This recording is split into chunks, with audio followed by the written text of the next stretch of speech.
മഴയിൽ നെൽകൃഷിക്ക് നാശം. കഴിഞ്ഞ രാത്രിയിലുണ്ടായ ശക്തമായ മഴ കൊടകര പഞ്ചായത്തിലെ പാടങ്ങളിൽ കൊയ്ത്തിന് പാകമായ നെല്ല് വെള്ളത്തിൽ വീഴാൻ ഇടയാക്കി. കൊടകര പഞ്ചായത്തിലെ മനക്കുളങ്ങര, അട്ടക്കുഴിപ്പാടം എന്ന പാടശേഖരങ്ങളിലെ ഏക്കർ കണക്കിന് നിലത്തിലെ നെൽച്ചെടികളാണ് വെള്ളത്തിൽ വീണത്. ശക്തമായ മഴ കൊടകര പഞ്ചായത്തിലെ പാടങ്ങളിൽ കൊയ്ത്തിന് പാകമായ നെല്ല് വെള്ളത്തിൽ വീഴാൻ ഇടയാക്കി. മഴ തുടർന്നാൽ പാടശേഖരങ്ങളിലെ കൂടുതൽ വെള്ളക്കെട്ടുണ്ടാകുകയും വീണുകിടക്കുന്ന നെൽച്ചെടികളിലെ കതിർമണികൾ മുളച്ചു നശിക്കാൻ ഇടയാക്കുകയും ചെയ്യുമെന്ന ആശങ്കയിലാണ് കർഷകർ.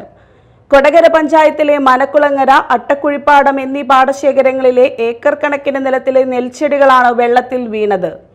പാടത്ത് വെള്ളക്കെട്ട് രൂപപ്പെട്ടതോടെ കൊയ്ത്ത് യന്ത്രം ഇറക്കാൻ പറ്റാത്ത സാഹചര്യമാണുള്ളത്.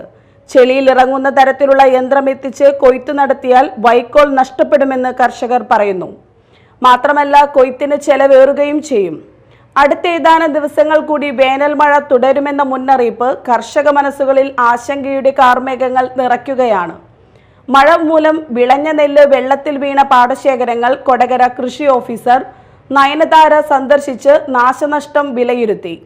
മറ്റത്തൂർ പഞ്ചായത്തിലെ നൂലുവള്ളി പാടശേഖരത്തിൽ ശനിയാഴ്ച കൊയ്ത്ത് പൂർത്തിയായെങ്കിലും പാടത്ത് സൂക്ഷിച്ച വൈക്കോൽ നനഞ്ഞുപോയി. മഴ തുടർന്നാൽ ഈ വൈക്കോൽ നശിച്ചു പോകുമെന്ന ഭയത്തിലാണ് ഇവിടത്തെ കർഷകർ.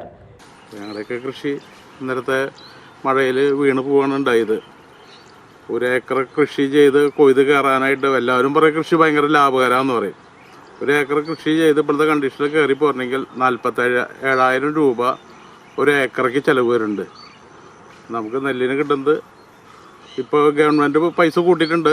ഒരു കിലോന് 30 രൂപയാക്കിയിട്ടുണ്ട്. അതുകൊണ്ടൊക്കെ നമുക്ക് സഹായം ഉണ്ട്. എന്നാലും ഇപ്പോൾ കണ്ടില്ലേ, മഴ പെയ്ത് ആകെ ഇന്നലത്തെ മഴയിൽ എല്ലാവരും നെല്ലും ആകെ വീണമ്പി പോവാണ്. ഇനി അത് കൊയ്താൽ അതിൻ്റെ ഒരു കാൽഭാഗമാണ് നമുക്ക് കിട്ടാൻ പോണത്. അതിൻ്റെ മേലൊന്നും കിട്ടാൻ പോകണില്ല. വൈക്കോല് നശിക്കും, നെല്ലിൻ്റെ എന്തായാലും 3/4 ഭാഗം നശിച്ച് പോവാണ് ചെയ്യണത്. അതിനോട് വർദ്ധിച്ചു വന്ന കൂലിച്ചെലവ്. ഒരു പണിക്കാരനെ വിളിച്ച് നമ്മൾ ചെയ്യുകയാണെങ്കിൽ 1000 രൂപയാണ് ഇപ്പോഴത്തെ ചിലവും കൂലിച്ചെലവ് തന്നെ വരുന്നത്. പിന്നെ നെല്ല് കയറ്റാനായിട്ട് 1 കിലോ നെല്ല് കയറ്റണമെങ്കിൽ യൂണിയൻകാർക്ക് ഇപ്പോൾ നമ്മുടെ കയ്യിൽ നിന്ന് വാങ്ങിക്കുന്നത് 80 പൈസയാണ് കൂലിച്ചെലവ് അടിക്കുന്നത്. അതൊക്കെ ഭയങ്കരമായിട്ടുള്ള പൈസകളും ഇതൊക്കെയാണ്. കർഷകന് ഗവൺമെൻറ് സഹായം ഉള്ളത് കൊണ്ട് മാത്രമാണ് പിടിച്ചു നിൽക്കാൻ പറ്റുന്നത്. Media time, Kodakara.